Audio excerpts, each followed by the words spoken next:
Okay lang. Ito ba ito? Okay lang.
Ang dami naman doon.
Isang minuto ay sasabi. Yes, may sinasabi sa siya. Para maganda daw, may isang minute sasampulan.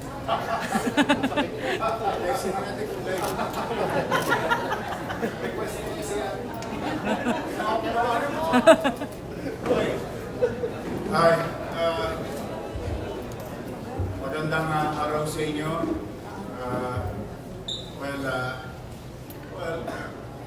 Magandang araw din sa ating mga kababayan sa lungsod ng Manila.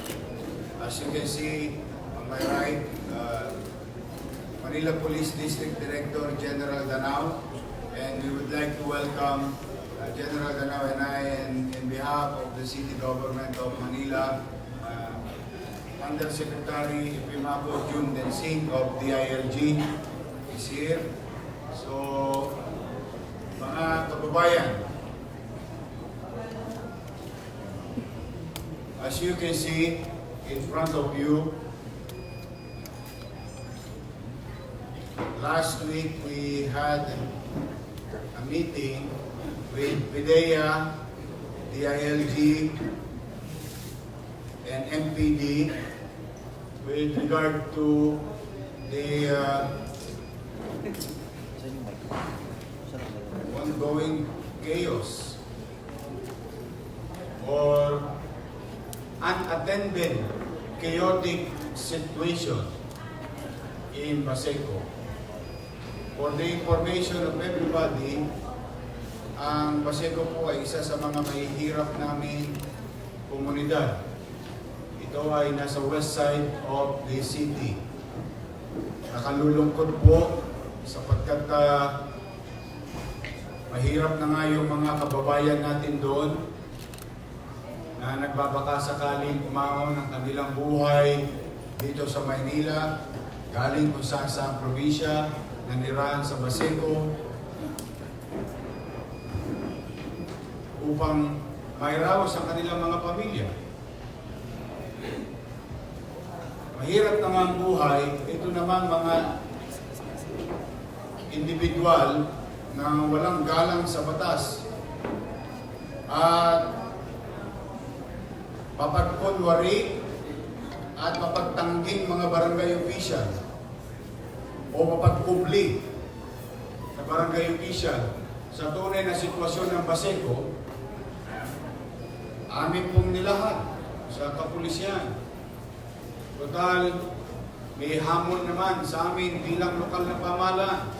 As you can remember, out of 896 barangay all over the city of Manila, as per data of MPD and DILG and PDEA, we only have about 89 barangays free of drugs. So the challenge is how Manila can be clean of drugs in our streets. And I gave a challenge to the same agencies to clean Baseco of all illegal activities, particularly drugs.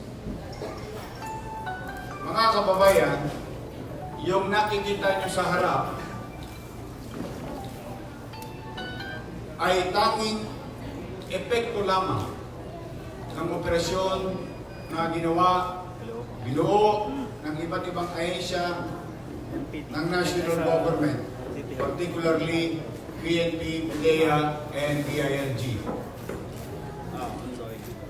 Nalulungkot po kami. The last time na nakakita ko ng ganito sa presentation ay sa loob ng kulungan. Can you imagine these weapons? Most of them are homemade weapons. Ay nasa tahanan at tangan-tangan ng mga ilang individual. Ano talagang kinalulungkot namin?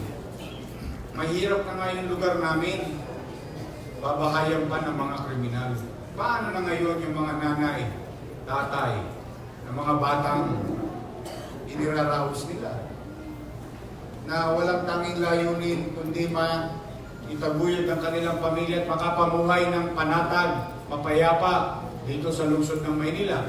Kung yung kapitbahay mo, kung hindi nagtitinda ng droga, baka mamaya inuupahan pa doon sa mga napapabalitang gun for hire. Because these are loose firearms. And makikita ninyo, yung ibang baril dito, pwedeng tanganan ng bata o ng teenager. Kaya no wonder, ang Baseco, kawawa naming mga kapitbahay, hindi mapanatag ang kalooban. O ngayon, nasaan na ang barangay? They will continue to deny the existence. Dalawa lang mo ang ko dyan, ang nasa isipan ko. Dalawa lang. They continue to deny because they participate in these illegal activities. Because maybe nakikinabang sila sa ganitong industriya. Or talagang wala nang ginawa yung mga barangay official sa Baseco na para papayapain ang kanilang komunidad, papanatagin ang kalooban ng bawat pamilya sa Baseco. Puro na lang illegal. Pati kuryente, illegal. Tingnan yung video karera. Hindi pa ba maliwanag yan? Barangay mo, may video karera.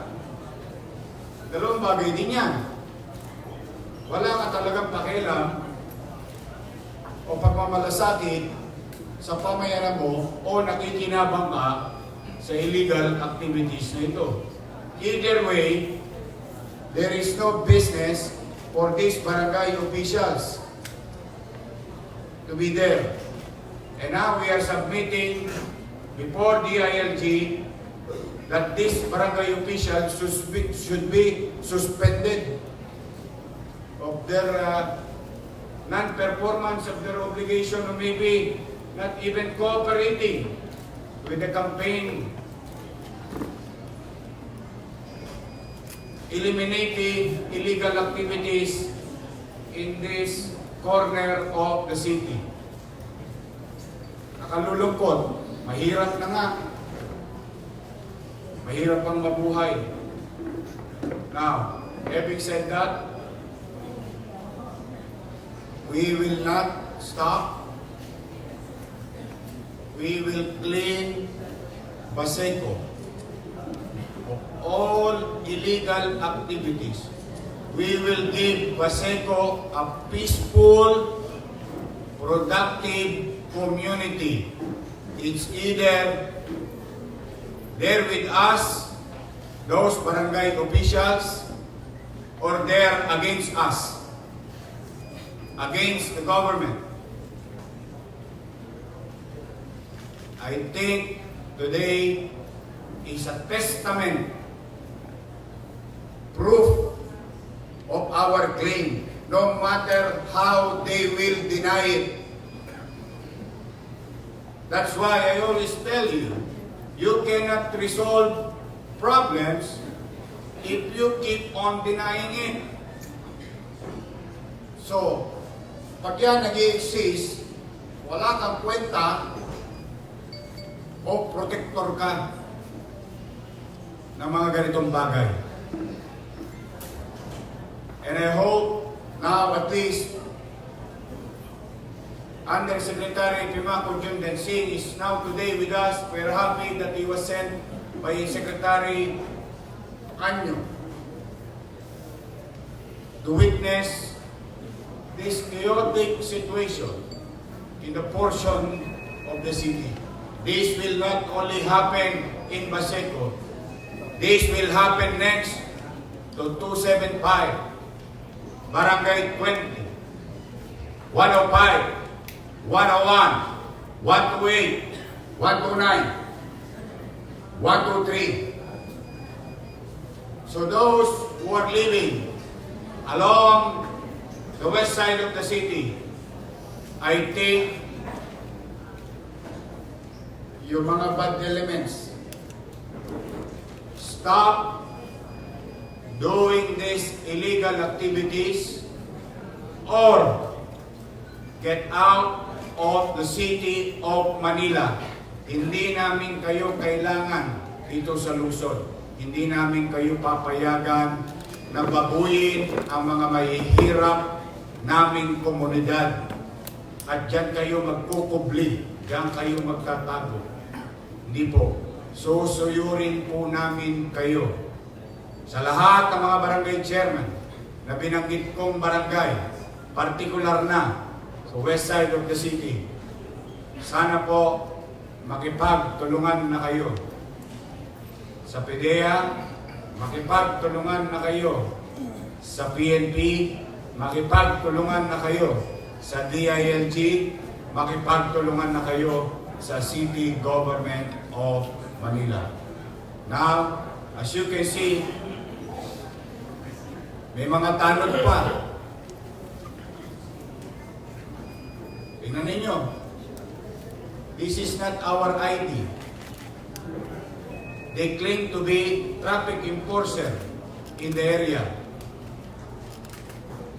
Firmado pa ng lumang administrasyon.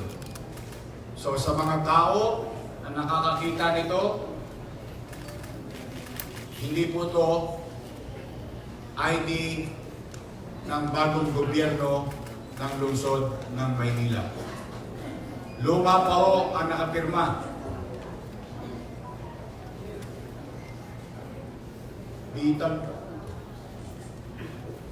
BTAG.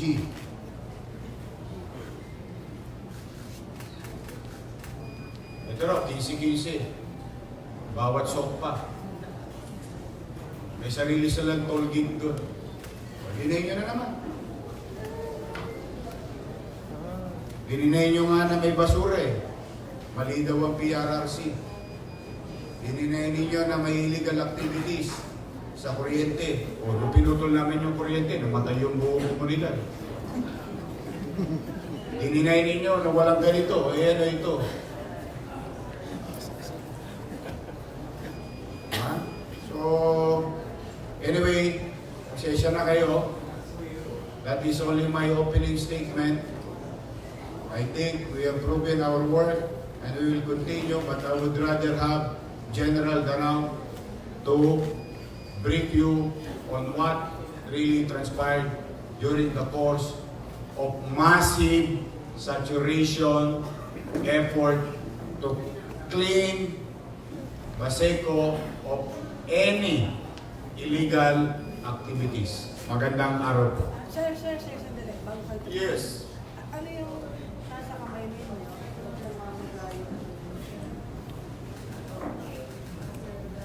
Well, I have ang mamagay ipin ko may infection. May nakain yata ako. Na masama. But our hospital directors suggested that I should be taking antibiotic. Kaya magalala, malayo sa bituka yan. Kaya yakan-yaka pa. Kaya lang, masakit eh. Huwag lang kayo mag-joke ha. Bawal akong tumawa, masakit eh. Bata. But so far I'm good. Yeah, my doctor said I should resting. But how can you rest? Ang dami. Tell me, how can you rest? Ito ang iniwan sa aming Manila. I cannot rest. I cannot afford to rest. So I will not stop. I don't want to sound heroic, but I was given an opportunity by God and the people of Manila to serve, and I will serve up to the last breath, last day, to make Manila vibrant, peaceful, and progressive city someday, somehow, sa awa ng Diyos at sa tulong ninyong lahat sa pagkikisali. So, God, yes, Mayor, nung unang araw po kayo nagpa-press con regarding Baseco clearing, we went to the barangay chairman. Yes. Di ba nirekomenda niyo po na mag-resign na lang siya? Yes. Sabi po niya, hindi daw siya magre-resign dahil ginagawa niya yung tungkulin po niya. Ano po ang reaction niyo? my answer is this.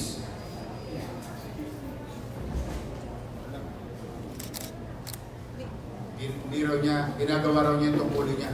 My answer is this. Sir, follow up The to thing that. speaks for itself. Yes. Sir, follow up to that. The barangay chairwoman is also saying na biktima lang daw po siya ng politika. Napupolitika lang daw po siya and Masyado na siyang pelinggera. Awa, tigilan niya yung ano. Hindi kaya nagka-drugs din siya. Tamang hinala siya eh. This is governance. They are not performing. They are not even updating their list in the drug list. Asan yung kanilang updated list? Why? Are they covering somebody? O baka naman dumating na sila sa level na sila na yung protector. Baka. And it's not up to me, for me to say so. I let the other agencies to identify them properly through their intelligence network. But as of now, they can think they're entitled to their opinion. But this is no opinion at all. This is already facts of the situation. Buti sana, alam nyo ito, sa totoo lang sana, maintindihan ko pa eh, kung operation to buong Maynila. Maintindihan ko yung dami nito. Maintindihan ko pa kung operation ito, operation Bakal, di ba? Kapkap, lahat na ng operation nangyari na, may mga pangalan. Kung ito ginawa sa buong Maynila, medyo tolerable yung number. Ito nangyari sa isang barangay lang. Isang barangay lang. So, General Danao, please. Yes, sir. Good afternoon, sir. Good friend from media. I am hapon sa inyong tanan. As a result of our simultaneous anti-criminality campaign, immediately after the mayor has instructed the Philippine National Police MPD to clean once and for all Paseco area of illegal activities.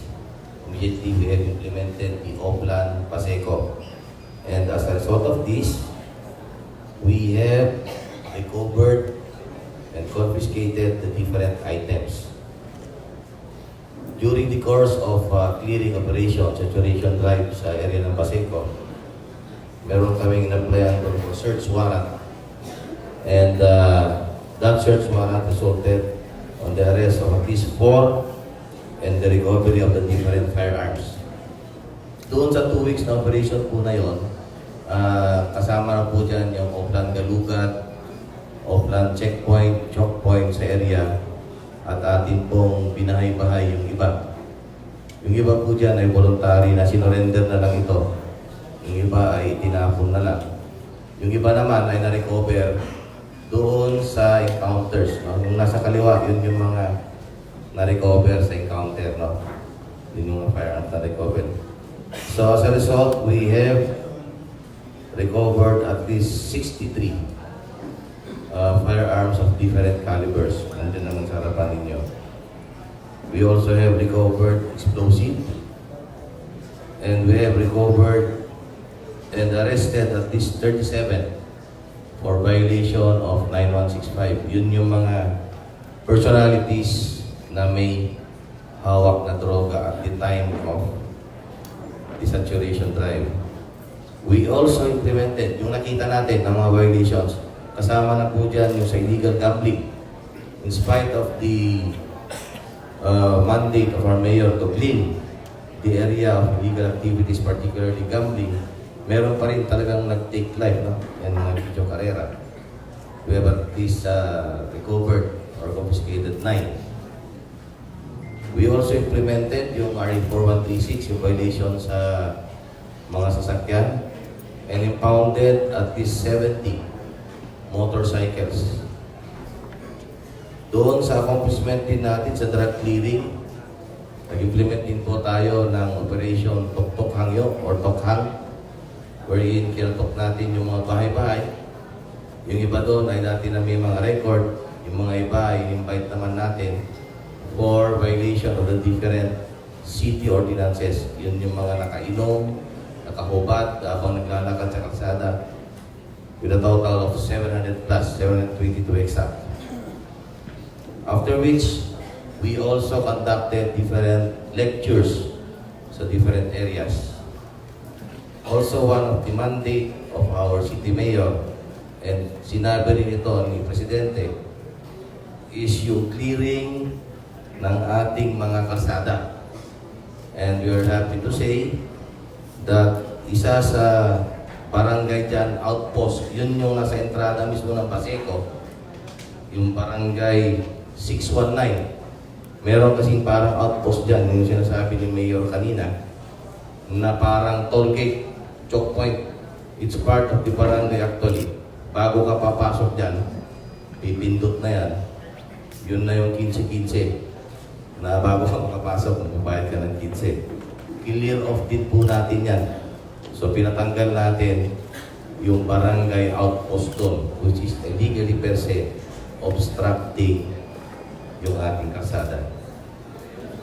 And also during the operation, wherein tatlo ang na-encounter natin dyan. Yung dalawa ay unidentified pa rin hanggang ngayon. Yung isa ay labas-pasok tapos sa kulungan. Yun yung isang namatay sa area ng Parola. Kalalabas lang ng kulungan. Nung pumasok yung mga tao natin doon, na-encuentro na yung mga nakasibilyan nating tropa. Okay? And ito po yung mga naging resulta ng ating simultaneous anti-criminality campaign sa area ng Paseco. Gaya ng sinabi ng ating mahal na mayor, this will be a no-let-up campaign against all forms of illegal activities, particularly sa area ng Paseco. Hindi po tayo titigil dyan hanggat hindi nauubos mga gumagawa ng kawalang hiya sa area na yun. Maraming salamat po. Kung i-total po, nasa ilang percentage na po tayo sa clearing natin sa Baseco? I would be very frank with you, no? Yung clearing operation natin sa ngayon, siguro dahil it was announced, especially sinabi ni Mayor na kailangan clear off natin yan. Yung iba is nagtakbuhan sa ibang area. Sa matter of fact, meron tayong mga narinig dyan sa ibang areas ng outside ng Baseco. Dyan nagsipagtago ngayon. So yung percentage, I would safely say na at least nabawasan ng kalahati sa ngayon. Sa ngayon, dahil sa resulta nito. Okay, pero we are expecting, kasi pulis lang po ang pinabantayan dyan. Sigurado, pag alis ng pulis dyan, balik na naman. Okay? So sa nung kahapon, I would say nakalahati. At least nabawas-bawasan. No? Pero sigurado po babalik uli yan. Pero gaya nga nasabi ng ating mahal na Mayor, hindi namin titigilan ang operation sa area yan hanggat hindi nauubos yung mga walang iya dyan. General Danao, out of the 37 that were arrested, ano yung profile nito, sir? Are they mostly users or meron po ba yung medyo high level na pusher? Karamihan po kasi nito ay gumagamit ng droga, no? And yung iba rito were surprisingly inspected or habang nag-ano, yung iba dyan ay may mga daladalang shabu chassis with them, no? Yung iba naman, meron din po tayong na-arresto dyan na with most wanted, with warrant of arrest or robbery. Okay, so nandito po sa kanan namin. From area din po ng Baseco yan. Sir, may mga drug den pa po ba within Baseco? Did you discover still any drug den in Baseco? Marami dyan sa area talaga ng Baseco. Kasi ito, known talaga ito na layer ng medyo mga hindi magandang gawain. No? As a matter of fact, for the past few months, uso dyan yung patayan. Sila po nagpapatayan dyan. Isa nga po yung lugar na yan na nakakontribute ng high percentage ng index ng murder. Dahil sila ang nagpapatayan. Yung iba po dyan ay nahuli na natin. Meron din po iba dyan na naikwento na ng mga tropa natin previously pa. And ito lang, it's a good thing that we have a very with a high political will of our mayor to really cleanse up the area of all illegal forms of activity. Sir, one more from me. Kasi di ba po pinapasuspend na ni Mayor Isko yung mga barangay officials natin. Do we have any intel report on their involvement in the drug trade? Like specifically telling us na kasama po talaga sila sa pag-peddle ng drugs? Well, nandito naman po si Yusek Jansing, no? So siya po ang yung office po ng DLG ang mag-analyze yan later. But the non-cooperation of the local officials, specifically yung ating barangay officials, is tantamount for suspension, if not suspension, siguro matanggal sa servisyo. Kasi bakit ayaw mo mag-operate kung wala ka naman tinatako dyan? Kasi we believe na wala namang barangay rito na walang loko-loko. Ito sa pamilya mo, dalawa na lang yan, loko-loko pa isa eh. Ito pa kayang barangay na 50,000 na tao dyan.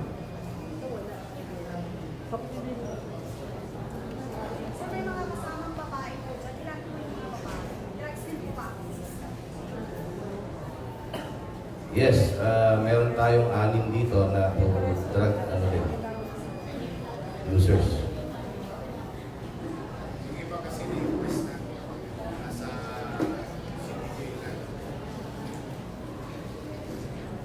Sir, sorry.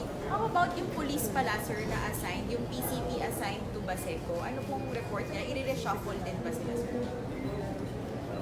Yung assigned na police in the Baseco area, will they be reshuffled?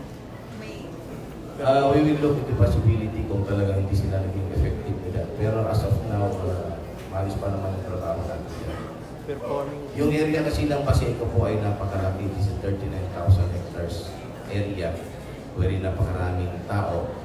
Sabi ko nga, nung nag-operate nga po kami dito, almost 2,000 nung nilagay namin police dyan para lang makover natin yung buong area. Okay? As of now, okay pa rin naman yung mga tropa na lang dyan.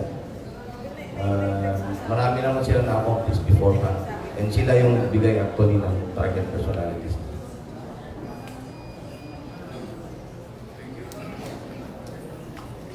Ay, Yusek din, same one. Yusek, how soon can we get parang a judgment from DILG kung masususpend sila? Or clear na ba, sir, at this point na yung basis for suspension? Well, una sa lahat, we'd like to, on behalf of the DILG, we'd like to Lord Mayor Isko Moreno, of course, Police Brigadier General Danao, and the rest of the policemen here in Manila for a job well done. Napaka-significant itong ginawa nila. Well, sa katanungan mo, we will be active about this. Hihingi po kami ng ebidensya kay Mayor at kay General Danao, yung mga communication nila hindi sumusunod ang mga kapitan. In other words, non-cooperation is a sign of potential administrative liability. At kami mismo sa DILG ang sasampa ng kaso, baka sa Manila City Council or sa Ombudsman, depende sa level ng kanilang hindi pagsunod sa ating mayor. All barangay captors are under the supervision of the mayor. That's why barangay captors are not supposed to be, they're supposed to be apolitical o walang kinikilingan ng politiko. Kasi kung sinong nakaupo na mayor, kailangan sumunod sila. So kung meron kaming ebidensya, hindi sila sumusunod sa order ng mayor, ebidensya ito na pwede silang kasuhan administratively, at kung sila pa'y nakikisama sa mga kriminal sa lugar, baka kriminal pa ang kanilang aabutin at hindi lang suspension ang aabutin, baka matanggal pa sila sa pwesto.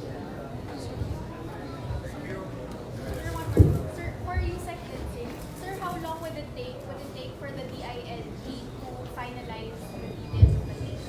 Well, asa po ito. Once we get the data, we'll have it analyzed with their National Barangay Operations Office. Pag malinaw po yung ebidensya, we'll give them a chance to explain also. No?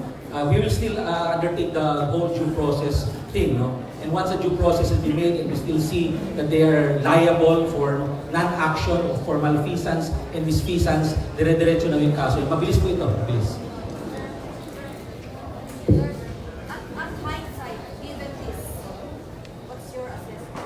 Ay, inahalin sa'yo, ito pa lang, tapos hindi ka, nahanap mo nga dito yung barangay captain, nandito ba siya? O tamo, wala siya dito.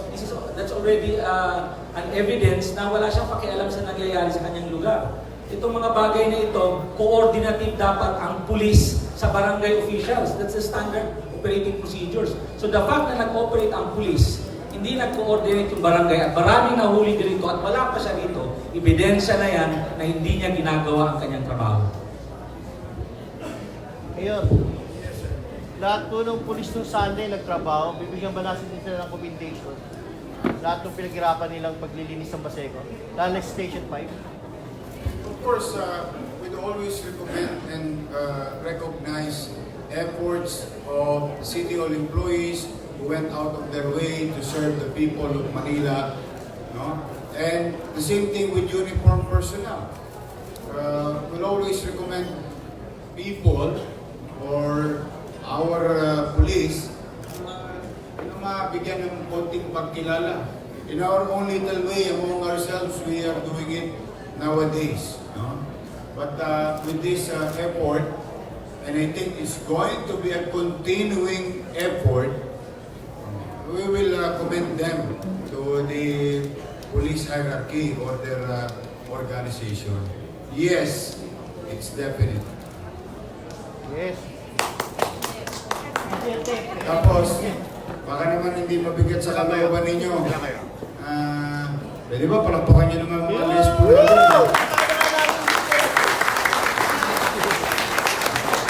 Kahit palang tiway. You know, kasi etnepetnep. At least mas mura sa Baseco, kisi-kisi lang. Hindi kasi, alam niyo, yung nilusan nila General Danao, kung nakita niyo yung video sa YouTube, yung preparation, it's really a huge preparation without any exaggeration because it's very dangerous for each and every police to go on his own alone or a few.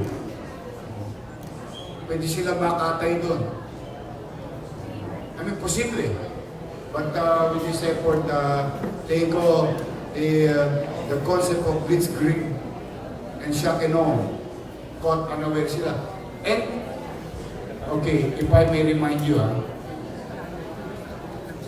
nagdiplomasya pa kami. Saan kayo nakakita ng gobyerno?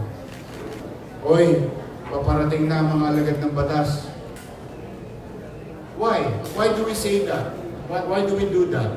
Because we don't want unnecessary laws to both sides. To criminals, suspects, PIO, and of course, to our uniform personnel. Because we value life. But given a chance, worst scenario, they have to protect their lives also. The way they are guided to protect human rights of others. So, kami nga lang yata gobyerno sa buong Pilipinas ang nagsasabi, oy, umalis na kayo dyan. Despite of that, ito ngayon ang resulta. Mano pa kaya pagka hindi kami nag-abiso? Kaya lang, baka mas maging madugo, mas malaking problema. So kami, gusto lang namin mag-gobyerno. Ang gusto lang namin, panatag ang mamamayan ng lungsod ng Manila. Payapa ang ating pamayanan. Yes. Sir, in line with police commendation, there's a national debate ongoing kung dapat daw bang mag-receive ng cash rewards or hindi ba dapat police. Anong policy sa Manila? Well, if they're going to receive cash reward, if given a chance, and if it is money of the city, then they have to receive it officially. So I think there is no violation on that. I think what you're asking is any forms of gifts other than your salary is prohibited. That's what they say. No, I am not a judge to properly identify what is prohibited and what is not. But if the city government, like we are doing, that our policeman is receiving 2,500. Hindi nga lang nila nakukuha ng tamang oras. They are receiving 2,500 a month from the city government. They should receive. They should, because it is a law from the city government. The same thing that we are giving to other national agencies here inside this building. Sabihin, kung merong ganong pamamaraan, halimbawa, may kakayanan kami, legitimately, Isko, konting porbecho, pero yung porbecho legal, may batas, I think it is deemed proper. Pero ang masama dyan, yung outside, yun. Tingin ko yun yung medyo prohibited. Now, I will let person or forum to address that situation. For the meantime, we'll commend them. At least sa commendation, laway lang ang puhunan. Sa katinta lang. Hindi na namin yan ipagdaramot sa kanila. Now, may awan Diyos, nakaluwag-luwag ang Maynila, maging updated yung aming contain, what we call financial assistance under existing law dito sa lungsod ng Maynila. Okay? So, thank you. Congratulations, General Danao and members of the Manila Police District. Maraming salamat, Secretary Anyo, lahat ng kasapi ng DILG, now here, Yusek Delsing, 10 ng inyong mga kasama, maraming salamat sa inyo sa tulong na binibigyan ninyo sa Maynila, sa PIDEA, maraming salamat sa inyo, sa lahat ng ahensya ng national government, maraming salamat sa inyo. At nawa, makamtan natin ang direksyon, makamit natin ang direksyon ng lungsod ng Maynila na maging malinis, maayos at mapayapang lungsod o kapitolyo ng ating bansa.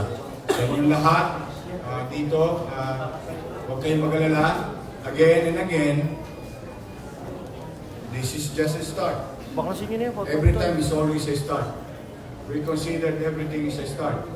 Sabihin, we will not rest will be relentless in addressing the peace and order situation of the city of Manila. So, maraming salamat sa inyo. Gusto nyo ba matesting ko? Photo op, sir. Photo op. sabi mo na, tayo ka Photo op, na. photo op. Eh, takalbo.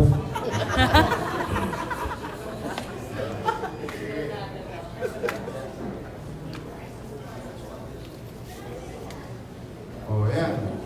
Nadali pa, tsaka talikod mo na lang. Makisuyo lang sa media, i-blur nyo na lang yung mukha nila sa TV, ha. Tulungan nyo na kami to protect their human rights. Ito naman, ito, Most wanted. most wanted. For what? Top number 8. Kita niyo yan? Yan ang benepisyo ng pagkakaisa ng pagsasayos. Nadali. Every week may nagdadali tayo most wanted eh. Sumuko na kayo. Suko na lang. Tapos kung ayaw nyo sumuko, umalis kayo sa Manila. Huwag po rito sa lungsod ng Manila. And we would like to thank also President Rodrigo Roa Duterte for giving us resources of the national government under his office. In this case, the Department of Interior and Local Government and PIDEA. In our own little way, we'll continue and follow that direction to keep the country clean of illegal activities and drugs and all other crimes or organized crime, organized group or criminal elements or bad elements, whatever tagging that you call it, in our own little way. So maraming salamat. Again, sa mga kababayan natin, nananawagan ako, walang magmamalasakit sa ating mga batang Maynila, kundi tayo rin kapwa batang Maynila. Okay? Manila! God first. Thank you.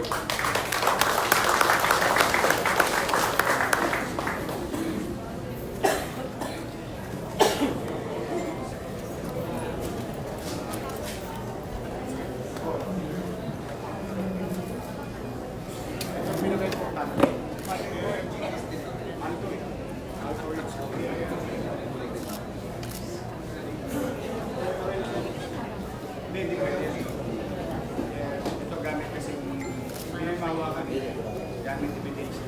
Ito pwede na. Kaya yung mga taga-DILG.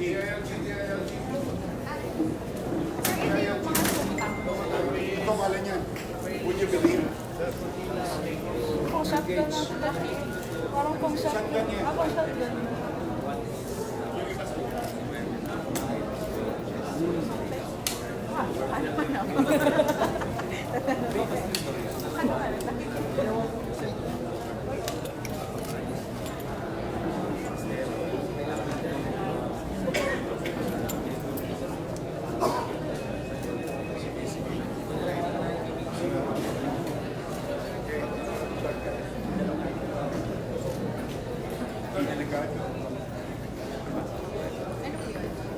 Explosive attack. Ay, late na dumating. Dala-dala ng bombs.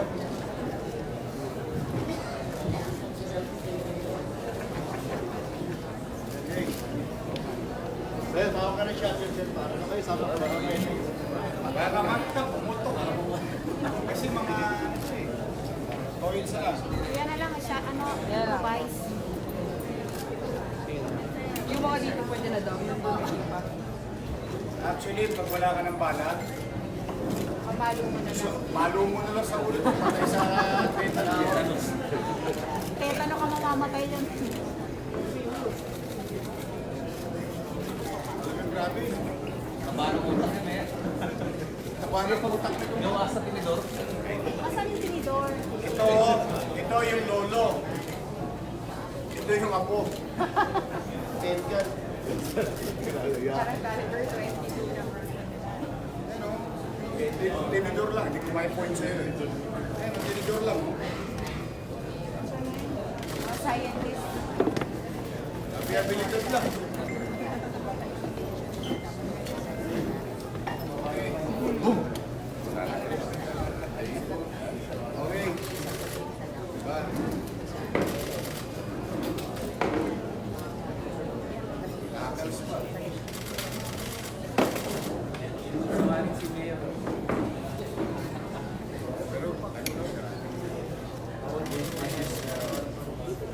Accept ka.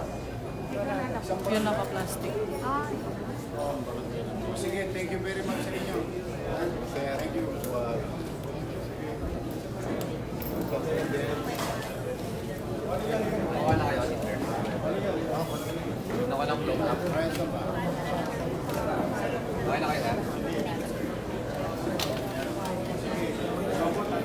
Okay na ba? Patay na.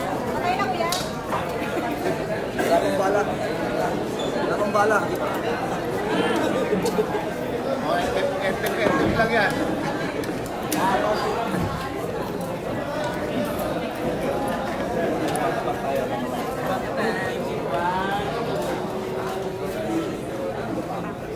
Dito rin po pagkatapos. Dito po. Ay, sisi po. 1, 2,